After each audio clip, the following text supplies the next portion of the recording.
मेरे शरीर पर पड़ी एक एक लाठी ब्रिटिश सरकार के ताबूत में एक एक कील का काम करेगी। भारत माँ को वीरों की जननी कहा जाता है। इस धरती पर कई ऐसे वीर सपूत हुए हैं जिन्होंने अपने जीवन की परवाह न करते हुए इस देश को आजाद कराने के लिए अपना जीवन तक न्यौछावर कर दिया। ऐसे ही एक स्वतंत्रता सेनानी थे शेरे ए पंजाब लाला लाजपत राय, जिन्होंने देश को आजाद कराने के लिए अपने प्राणों की आहुति दे दी। उन्होंने पंजाब नेशनल बैंक और लक्ष्मी बीमा कंपनी की स्थापना भी की थी।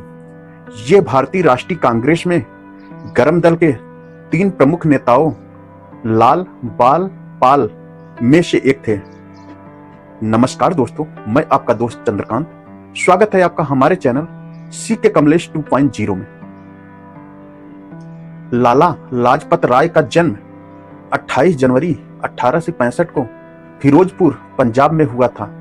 उनके पिता मुंशी राधा कृष्ण आजाद फारसी और उर्दू के महान विद्वान थे और माता गुलाबा देवी धार्मिक महिला थी। प्रारंभ से ही लाला लाजपत राय लेखन और भाषण में बहुत रुचि लेते थे। उन्होंने कुछ समय हरियाणा के रोहतक और हिसार शहरों में वकालत की। लाला लाजपत राय को शेरे ए पंजाब के नाम से सम्मानित संबोधन देकर लोग उन्हें गर्म दल का नेता मानते थे। लाला लाजपत राय स्वावलंबन से स्वराज्य लाना चाहते थे। सन 1897 और 1899 में उन्होंने देश में आए अकाल में पीड़ितों की तन मन और धन से सेवा की।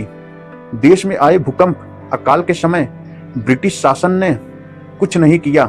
लाला जी ने स्थानीय लोगों के साथ मिलकर अनेक स्थानों पर अकाल में शिविर लगाकर लोगों की सेवा की। इसके बाद जब 1905 में बंगाल का विभाजन किया गया था, तब लाला लाजपत राय ने सुरेंद्रनाथ बनर्जी और बिपिन चंद्र पाल जैसे आंदोलनकारियों के साथ हाथ मिला लिया और इस तिहकड़ी ने ब्रिटिश शासन की नाक में दम कर दिया। इन तीनों ने स्वतंत्रता समर में वो नए प्रयोग किए थे जो उस समय में अपने आप में नायाब थे। लाल बाल पाल के नेतृत्व को पूरे देश में भारी जन समर्थन मिल रहा था, जिसने अंग्रेजों की रातों की नींद हराम कर दी थी। इन्होंने अपनी मुहिम के तहत ब्रिटेन में तैयार हुए सामान का बहिष्कार और व्यावसायिक संस्थाओं में हड़ताल के माध्यम से ब्रिटिश सरकार का विरोध किया। स्वावलंबन से स्वराज प्राप्ति के पक्षधर लाला जी अपने विचारों की स्पष्ट वादिता के चलते उग्रवादी नेता के रूप में काफी लोकप्रिय हुए। लाला लाजपत राय अक्टूबर 1917 में अमेरिका पहुंच गए। यहाँ के न्यूयॉर्क शहर में उन्होंने Indian home rule league of America नाम से एक संगठन की स्थापना की। इस संगठन के माध्यम से उन्होंने वहां से स्वाधीनता की चिंगारी को लगातार हवा देते रहे। लाला जी 3 साल बाद 20 फरवरी 1920 को भारत लौटे, तो उस समय तक वे देशवासियों के लिए एक महान नायक बन चुके थे। उन्हें कलकत्ता में कांग्रेस के खास सत्र की अध्यक्षता करने के लिए आमंत्रित किया गया। जलियांवाला बाग हत्याकांड के खिलाफ उन्होंने पंजाब में ब्रिटिश शासन के खिलाफ उग्र आंदोलन किया। जब गांधी जी ने 1920 में असहयोग आंदोलन छेड़ा, तो उन्होंने पंजाब में आंदोलन का नेतृत्व किया और उन्होंने कांग्रेस इंडिपेंडेंस पार्टी बनाई। साइमन कमीशन 3 फरवरी 1928 को जब भारत पहुंचा, तो उसके शुरुआती विरोधियों में लाला लाजपत राय जी भी शामिल हो गए और इस कमीशन का विरोध करने लगे। यह साइमन कमीशन भारत में संवैधानिक सुधारों की समीक्षा एवं रिपोर्ट तैयार करने के लिए बनाया गया था। इसमें 7 सदस्यों की कमेटी थी। यह सभी भारत में संवैधानिक ढांचे को अंग्रेजी मंशा के आधार पर तैयार करने के लिए भारत आए थे, जिसका पूरे देश में जबरदस्त विरोध देखने को मिला। साइमन कमीशन के भारत में आने के साथ ही इसके विरोध की आग पूरे देश में फैल गई। चौरी चौरा कांड के बाद गांधी जी द्वारा असहयोग आंदोलन वापस लिए जाने से आजादी की लड़ाई में जो ठहराव आ गया था वह अब टूट चुका था। लोग फिर से सड़कों पर निकलकर आगे आने लगे और देखते ही देखते पूरा देश साइमन गो बैक और साइमन वापस जाओ के नारों से गूंज उठा। साइमन कमीशन के विरोध में क्रांतिकारियों ने 30 अक्टूबर 1928 को लाहौर में एक विरोध प्रदर्शन का आयोजन कर रखा था, जिसका नेतृत्व लाला लाजपत राय जी कर रहे थे। इस प्रदर्शन में उमड़ी जनसैलाब को देखकर अंग्रेज बुरी तरह बौखला गए थे। इस प्रदर्शन से डरे अंग्रेजों ने लाला लाजपत राय जी और उनके दल पर लाठीचार्ज कर दिया। इसमें शामिल युवाओं को बेरहमी से पीटा गया। लाला लाजपत राय अंग्रेजों की इस लाठी से डरे नहीं और जमकर उनका सामना किया। इस लाठीचार्ज में लाला जी बुरी तरह से घायल हो गए और उन्होंने कहा, मेरे शरीर पर पड़ी एक एक लाठी ब्रिटिश हुकूमत के ताबूत में एक एक कील का काम करेगी। जिसके बाद उनका स्वास्थ्य बिगड़ने लगा और उन्हें अस्पताल में भर्ती कराया गया। अस्पताल में 18 दिनों तक जिंदगी और मौत से जंग लड़ते हुए लाला लाजपत राय ने 17 नवंबर 1928 को आखिरी सांस ली। मेरे शरीर पर पड़ी एक एक लाठी ब्रिटिश हुकूमत के ताबूत में कील का काम करेगी। ये बात लाला लाजपत राय ने तब कही थी जब अंग्रेजों के सिपाहियों ने उन पर लाठियां बरसाई और वो बुरी तरह से जख्मी हो गए थे। आखिरकार 17 नवंबर 1928 को वीर लाला लाजपत राय जी ने हमेशा के लिए अपनी आंखें बंद कर ली। लाला लाजपत राय जी गरम दल के नेता थे। उन्हें चंद्रशेखर आजाद जी, सरदार भगत सिंह जी, राजगुरु व सुखदेव जैसे वीर क्रांतिकारी अपना आदर्श मानते थे। जब लोगों को पता चला कि अंग्रेजों ने बेरहमी से पीटकर लाला लाजपत राय जी को मार डाला तो गर्म दल के नेता उत्तेजित हो उठे।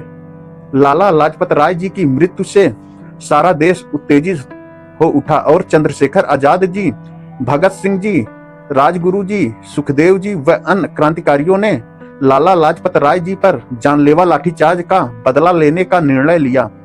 इन देशभक्तों ने अपने प्रिय नेता की हत्या के ठीक एक महीने बाद अपनी प्रतिज्ञा पूरी कर ली और 17 दिसंबर 1928 को ब्रिटिश पुलिस के अफसर सैंडर्स को गोली से उड़ा दिया।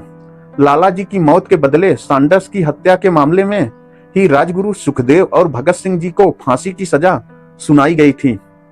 लाला जी ने हिंदी में शिवाजी, श्री कृष्ण मैजिनी, बैरिबाल्डी एवं कई महापुरुषों की जीवनियां लिखी।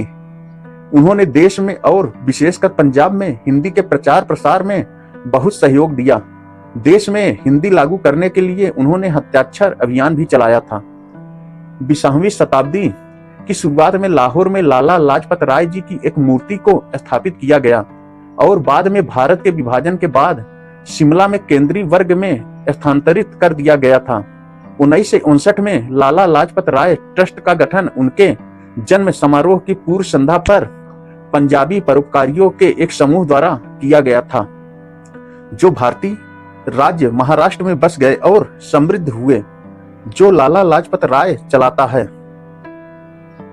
मुंबई में वाणिज्य और अर्थशास्त्र कॉलेज, लाला लाजपत राय मेमोरियल मेडिकल कॉलेज, मेरठ का नाम उनके नाम पर रखा गया है। 1998 में Lala Lajpat Rai institute of engineering and technology Moga का नाम उनके नाम पर रखा गया था। 2010 में हरियाणा सरकार ने उनकी याद में हिसार में लाला लाजपत राय पशु चिकित्सा और पशु विज्ञान विश्वविद्यालय की स्थापना की। लाजपत नगर और लाला लाजपत राय चौक हिसार में उनकी प्रतिमा के साथ नई दिल्ली में लाजपत नगर और लाजपत नगर सेंट्रल मार्केट, लाजपत नगर में लाला लाजपत राय मेमोरियल पार्क चांदनी चौक, दिल्ली में लाजपत राय मार्केट, भारतीय प्रौद्योगिकी संस्थान IIT में लाला लाजपत राय हॉल ऑफ रेजिडेंस, कानपुर में लाला लाजपत राय अस्पताल, बस टर्मिनल, उनके गृह नगर जगराओं में कई संस्थानों, स्कूलों और पुस्तकालयों का नाम उनके सम्मान में रखा गया है, जिसमें प्रवेश द्वार पर उनकी प्रतिमा के साथ एक बस टर्मिनल भी शामिल है।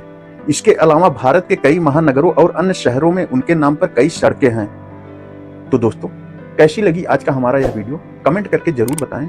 आशा करते हैं कि आज का वीडियो आपको बहुत अच्छा लगा होगा। अच्छा लगा हो तो वीडियो को लाइक करें, चैनल को सब्सक्राइब करें और वीडियो को शेयर करना मत भूलिएगा, मिलते हैं ऐसे ही फिर किसी नेक्स्ट वीडियो में। तब तक के लिए नमस्कार दोस्तों।